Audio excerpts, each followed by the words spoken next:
Halo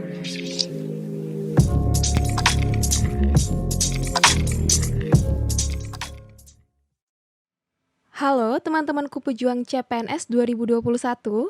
Ketemu lagi nih kita di channel Belajar Bareng Monica.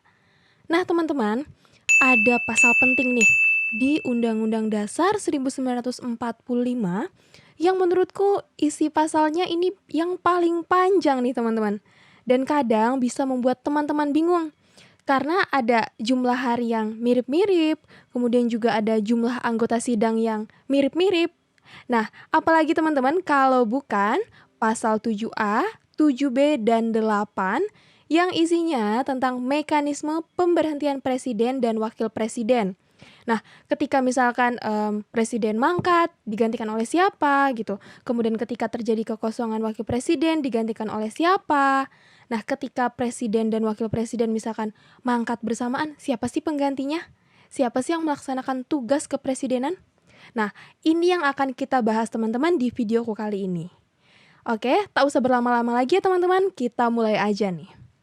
Nah teman-teman, presiden dan wakil presiden itu dapat diberhentikan dalam masa jabatannya oleh Majelis Permusyawaratan Rakyat atas usul Dewan Perwakilan Rakyat, baik apabila terbukti telah melakukan pelanggaran hukum berupa pengkhianatan terhadap negara, korupsi, penyuapan, tindak pidana berat lainnya, atau perbuatan tercela maupun apabila terbukti tidak lagi memenuhi syarat sebagai presiden dan atau wakil presiden.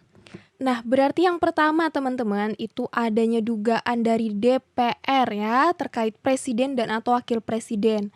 Kemudian DPR ini menyelenggarakan sidang paripurna yang dihadiri 2/3 jumlah anggota dan mendapat persetujuan atau dukungan dari 2/3 jumlah anggota yang hadir.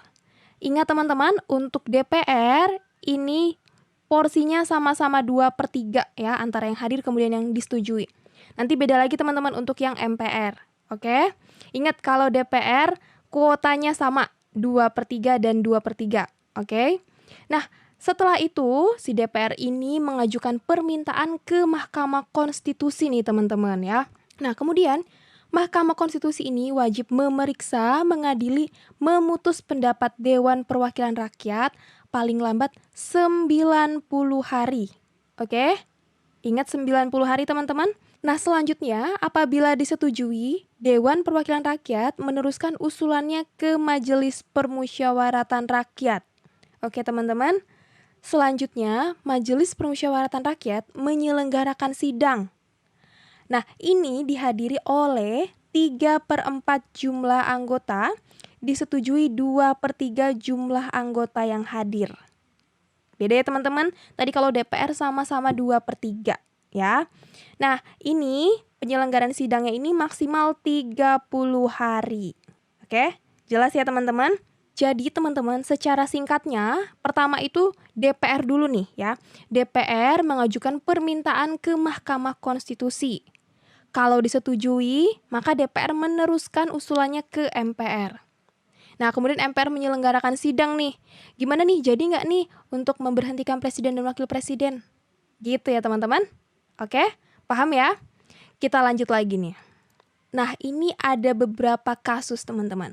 Pertama, ketika presiden mangkat, berhenti, dan diberhentikan. Nah, ini digantikan oleh wakil presiden. Ya teman-teman. Nah, ketika terjadi kekosongan wakil presiden, MPR ini menyelenggarakan sidang maksimal 60 hari untuk memilih wakil presiden.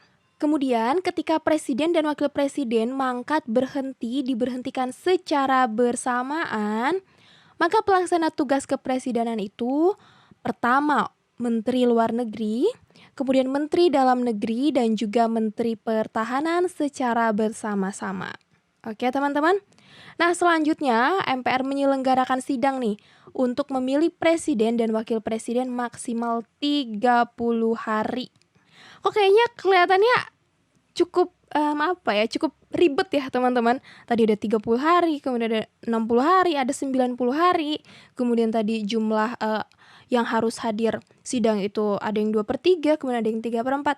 Nah teman-teman, di sini aku udah coba buat rangkumannya teman-teman ya. Kita lihat ya. Nah ini rangkuman yang ada kata-kata harinya, teman-teman. Untuk di pasal 7A, 7B, dan juga 8 ya, yang ada kata-kata harinya itu khusus untuk MPR dan juga MK, teman-teman. Ingat baik-baik ya. Nah, untuk yang MPR, ini ada 3 nih yang terkait hari, teman-teman. Yang pertama, ketika MPR memutus pendapat DPR atas dugaan terhadap presiden dan wakil presiden, ini maksimal 30 hari ya. Nah, ketika terjadi kekosongan wakil presiden, nah si MPR ini memilih nih teman-teman wakil presiden maksimal 60 hari. Oke. Dan yang ketiga, MPR ini memilih presiden dan wakil presiden maksimal 30 hari. Nah, ini ketika terjadi kekosongan presiden dan wakil presiden secara bersamaan ya teman-teman. Oke, jadi diingat untuk MPR ini ada 2 versi hari. 30 hari dan 60 hari. Paham teman-teman?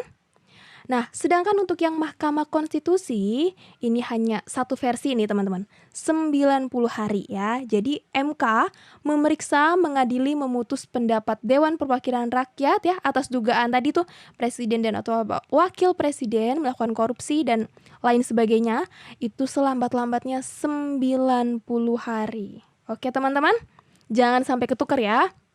Ingat sekali lagi, untuk MPR ada 2 versi hari, yaitu 30 dan 60. Untuk MK itu hanya 1, yaitu 90 hari. Oke, kita lanjut ya teman-teman. Nah, kemudian ini terkait jumlah anggota ya, ini yang hadir di sidang teman-teman. Oke, di sini ada sidang DPR dan juga sidang MPR. Untuk sidang DPR, ini kan ketika mengajukan permintaan ke Mahkamah Konstitusi ya teman-teman, untuk memeriksa, mengadili, dan juga memutus pendapat Dewan Perwakilan Rakyat ini. Nah, ini harus dihadiri sekurang-kurangnya 2/3 jumlah anggota. Dan mendapat persetujuan atau dukungan ya, ini sebanyak 2/3 juga teman-teman, dari jumlah anggota yang hadir. Ya teman-teman, ingat sama-sama 2/3. Kemudian untuk yang MPR, nah ini ketika memutus pendapat Dewan Perwakilan Rakyat atas dugaan terhadap presiden dan atau wakil presiden, yang maksimal tadi kan 30 hari ya teman-teman. Nah ini dihadiri sekurang-kurangnya 3/4 jumlah anggota dan disetujui 2/3 dari jumlah anggota yang hadir. Oke, paham teman-teman? Ingat, kalau yang kuotanya sama apa? DPR. Ya, sedangkan untuk MPR itu 3/4 yang hadir, kemudian disetujui 2/3 dari jumlah anggota yang hadir. Paham ya teman-teman? Oke, gimana nih? Udah siap kita masuk ke latihan soal? Siap ya teman-teman? Kita mulai ke soal yang pertama. Keputusan Majelis Permusyawaratan Rakyat atas usul pemberhentian presiden dan atau wakil presiden harus diambil dalam rapat paripurna Majelis Permusyawaratan Rakyat yang dihadiri oleh sekurang-kurangnya ... dari jumlah anggota. Nah, ingat teman-teman di sini keputusan MPR ya teman-teman. Kalau tadi DPR sama ya. Kalau MPR berbeda. Nah, di sini teman-teman untuk yang MPR ini dia teman-teman ya, dihadiri sekurang-kurangnya 3/4 jumlah anggota dan disetujui 2/3 jumlah anggota yang hadir ya. Berarti jawaban yang paling tepat adalah yang C ya teman-teman. Oke, kita lanjut nih ke soal yang kedua. Usul pemberhentian presiden dapat diajukan oleh DPR kepada MPR hanya dengan terlebih dahulu mengajukan pemeriksaan dan pengadilan kepada... Nah, siapa teman-teman yang akan memeriksa, kemudian mengadili dan juga memutus nih ya usulan dari si DPR tentang pemberhentian presiden? Tadi kita udah bahas teman-teman, siapa? Mahkamah Konstitusi ya. Jawaban yang paling tepat adalah yang B teman-teman. Nanti kalau Mahkamah Konstitusi menyetujui nih, baru nih DPR meneruskan kepada MPR. Nah, baru MPR menyelenggarakan sidang untuk memutus usulan atau pendapat dari si Dewan Perwakilan Rakyat tersebut. Kita lihat pembahasannya teman-teman. Nah, ini dia. Pertama itu ada usul dari DPR, kemudian MK memeriksa ya, dan selanjutnya apabila disetujui MPR nih menyelenggarakan sidang. Ya teman-teman, ini berdasarkan pasal 7B ayat 1. Siap, kita lanjut ya ke soal berikutnya teman-teman. Oke, soal yang ketiga. Bila presiden dan wakil presiden mangkat dalam waktu bersamaan, maka tugas kenegaraan digantikan oleh yang mana nih teman-teman? Tadi juga kita udah bahas ya, apakah ketua MPR, Menteri Dalam Negeri, ataukah ada 3 nih teman-teman? Menteri Dalam Negeri, Menteri Luar Negeri, dan juga Menteri Pertahanan. Yang mana teman-teman? Ya, jawaban yang paling tepat adalah yang C ya teman-teman. Menteri Dalam Negeri, Menteri Luar Negeri, dan Menteri Pertahanan secara bersama-sama. Oke, ini dia pembahasannya ya. Jika mangkat bersamaan, pelaksana tugas kepresidenan adalah Menteri Luar Negeri, Menteri Dalam Negeri, dan Menteri Pertahanan. Nah, ini berdasarkan pasal 8 ayat 3. Coba aku mau tanya teman-teman nih. Ketika presiden misalkan mangkat atau berhenti, penggantinya siapa teman-teman? Wakil presiden ya. Tapi ketika terjadi kekosongan wakil presiden, gimana teman-teman?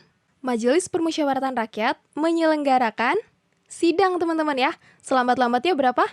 60 hari ya untuk memilih wakil presiden. Oke? Kita lanjut teman-teman ke soal berikutnya. Majelis Permusyawaratan Rakyat menyelenggarakan sidang guna membahas usul pemberhentian presiden dan atau wakil presiden paling lambat.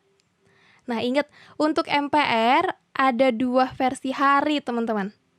30 dan juga 60. Nah, kita lihat langsung pembahasannya apa gimana, teman-teman? Udah punya jawaban kan pastinya? Oke, ini dia, teman-teman. Yang ditanyakan di sini adalah membahas usul pemberhentian presiden dan atau wakil presiden. Jadi paling lambat adalah 30 hari, teman-teman. Oke? Nah, ketika memilih wakil presiden, ini dalam kasus wakil presiden kekosongan wakil presiden ya, ini maksimal 60 hari. Kemudian untuk memilih presiden dan atau wakil presiden, ini ketika mangkat bersamaan yaitu 30 hari. Oke teman-teman, mudah kan ya? Kita lanjut ya ke soal yang kelima. Pengajuan permintaan Dewan Perwakilan Rakyat kepada Mahkamah Konstitusi hanya dapat dilakukan dengan dukungan sekurang-kurangnya 2/3 dari jumlah anggota Dewan Perwakilan Rakyat yang hadir dalam sidang paripurna yang dihadiri oleh sekurang-kurangnya berapa teman-teman?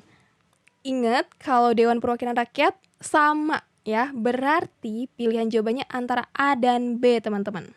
Ya, sama-sama 2/3 nih. Ini udah ada clue-nya teman-teman, 2/3 ya. Nah, karena ini DPR teman-teman, maka jawaban yang paling tepat adalah yang A ya. 2/3 dari jumlah anggota Dewan Perwakilan Rakyat. Nah, ini sesuai dengan pasal 7B ayat 3. Dihadiri 2/3 jumlah anggota, disetujui 2/3 jumlah anggota yang hadir. Oke teman-teman, aku rasa cukup sekian nih pembahasan kita ya tentang teori dan juga latihan soal mekanisme pemberhentian presiden dan atau wakil presiden teman-teman. Aku harap teman-teman gak bingung ya, karena tadi aku udah buat rangkumannya ya, kata-kata kuncinya. Oke teman-teman, silahkan teman-teman berlatih lagi, dan jangan lupa untuk mempersiapkan diri sebaik-baiknya. Terima kasih buat teman-teman yang sudah menonton video aku, dan salam sukses!